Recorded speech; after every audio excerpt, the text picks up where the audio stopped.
J'ai fait du pois de printemps pour avoir une culture de printemps supplémentaire avec celle de maïs et pour pouvoir alterner printemps et deux cultures de printemps et deux cultures d'hiver en fait dans la rotation. La culture pure est quand même assez exigeante en termes d'utilisation de phyto notamment pour pouvoir maîtriser déjà le désherbage, les maladies et également les attaques d'insectes. Donc moi l'idée c'est, comme j'étais déjà engagé en MAE, c'est de descendre en IFT sur cette culture et j'avais du mal à le faire.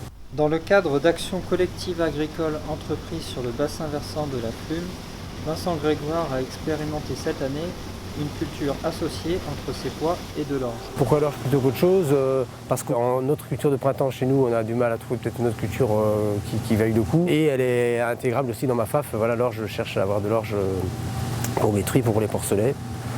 Et puis du blé, j'en ai suffisamment, on va dire autrement. Cette première année d'essai, on constate que finalement, en ne faisant qu'un désherbage, aucun fongi, aucun insecticide, on a des rendements corrects. Ça, c'est déjà un objectif rempli, puisqu'a priori, on a fait des mélanges de proportions différentes, mais on arrive à des rendements qui sont au-dessus du rendement pois pur.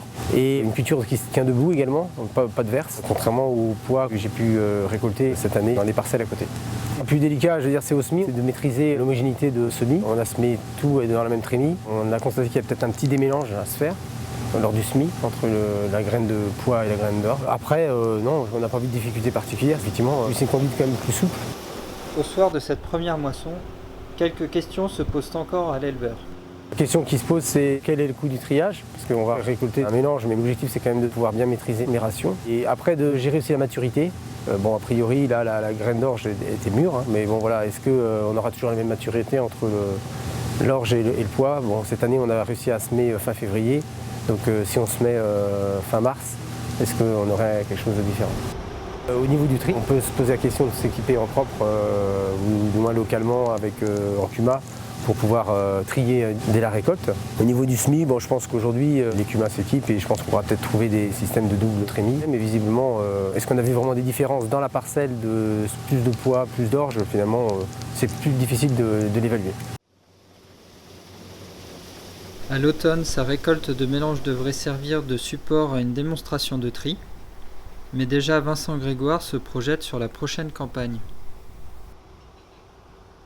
Alors pour les prochaines campagnes, c'est vraiment encourageant. Pour moi, sur les 5 hectares 70 que je fais l'année prochaine, je vais en faire au moins une parcelle. J'ai 2 parcelles, je vais au moins faire une parcelle là, je pense, complètement. Voire par souci de simplification, on va peut-être faire tout comme ça. Moi, ça me convient.